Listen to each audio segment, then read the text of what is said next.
Hey guys, welcome back to my channel. I'm Eric and I like to read a lot.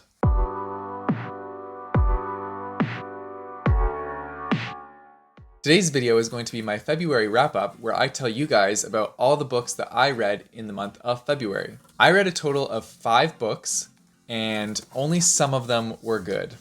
I started off the month doing a buddy read with Meg from Tome Infinity and we read Recursion by Blake Crouch. This was the best book of the month for me, and so far it's my best book of the entire year. I absolutely loved this book. This is the one with the detective who is researching this case where it's this thing called false memory syndrome, and people will think that they lived 2 different lives because they'll have memories from one life and then they'll have their current memories of their existing life. He teams up with a neuroscientist named Helena, and the two of them go on a wild ride to solve this case.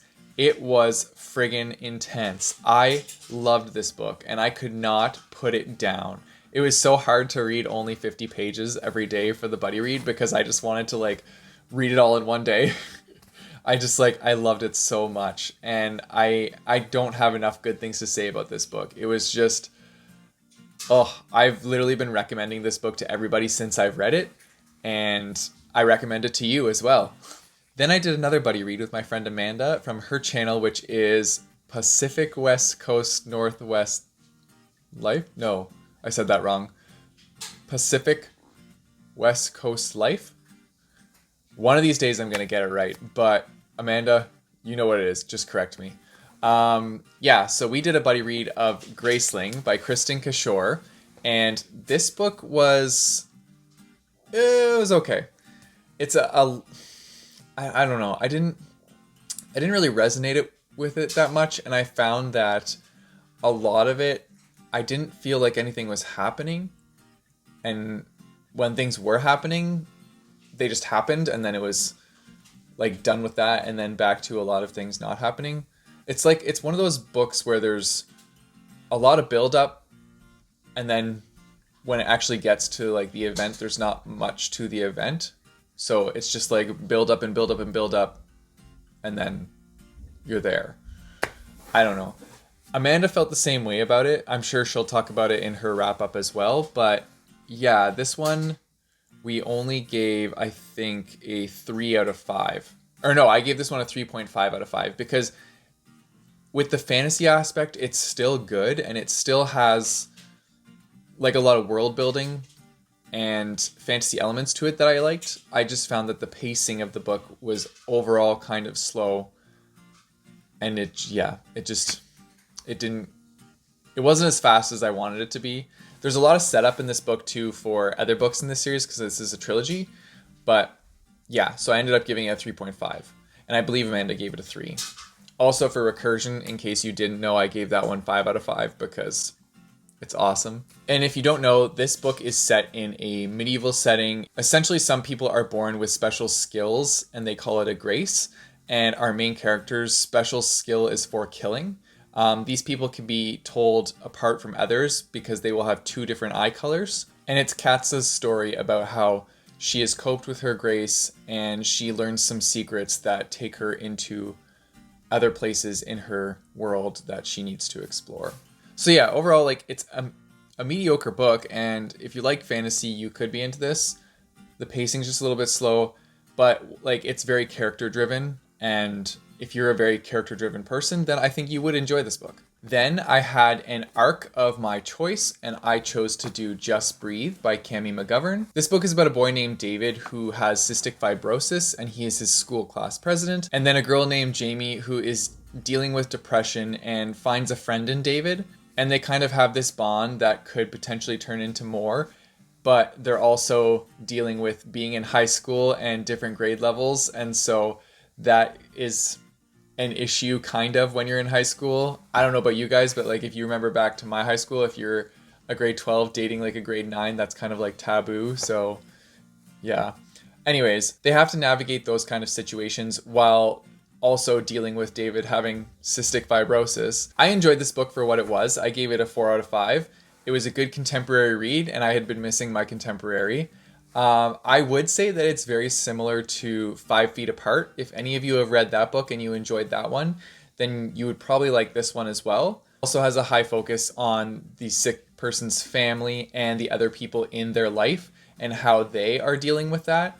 So I really liked that insight into seeing how not exactly the person going through it is feeling, but how other people are adjusting to that situation as well. I thought that was very interesting. Don't get me wrong, there are some emotional parts in this book, so be prepared for that if you do pick it up. But yeah, I gave it a 4 out of 5, and I would recommend this one. I was also given an ARC copy of this by HarperCollins, so thank you HarperCollins for the free book, and thank you for giving me a contemporary that I enjoyed. Next up is a book called Social Misfits, and I will put a picture here because I only gave this book a 2.5 out of 5 stars and already unhauled it before I made this video. So yeah, I forgot that I needed it for this video and realized that I didn't want it on my shelf anymore, so it's gone. This was a book about a girl who's in high school. She's fairly popular, and her best friend, who's a guy, reveals to her that he actually likes her, and she has to turn him down. But she thinks that the only way that she can keep their friendship intact is by finding a girlfriend for him that is not her. So it is her journey through that, trying to set him up with somebody else. It was, I don't know, this book was hard to get through. I gave it a 2.5 because I did like the high school dramatic part to it, but there was references to it where they used the word socially and then they used the R word, and I didn't understand that part and why they put that in the book, because those would have been the perfect times to use the book's title, Social Misfits, and instead the author chose to use the R word, which I'm not a fan of, and I know a lot of people are also not a fan of, and I don't think it should be used when you don't need to use it. I don't actually really think it's ever needed to be used at all. So the fact that they kept using that phrase, socially, insert word, instead of social misfits, just bugged me, because they're losing their prime opportunity right here. So yeah, I don't know. Also, it was okay, but there wasn't much plot to it, and I'm a very plot-driven person. So yeah, it was kind of like a teen drama show, but only like half the episode, and that's pretty much how I would sum it up. Anyway, you can check it out if you want to. I gave this one 2.5. And then the last book in my wrap-up was The Road to Vermillion Lake by Vic Cavelli. This is the one that I had no idea what it was about because I couldn't find a synopsis for it anywhere, even on its Goodreads page. So I read it, and I only ended up giving this one a 2 out of 5 because it was boring. I don't know. I really didn't enjoy it that much.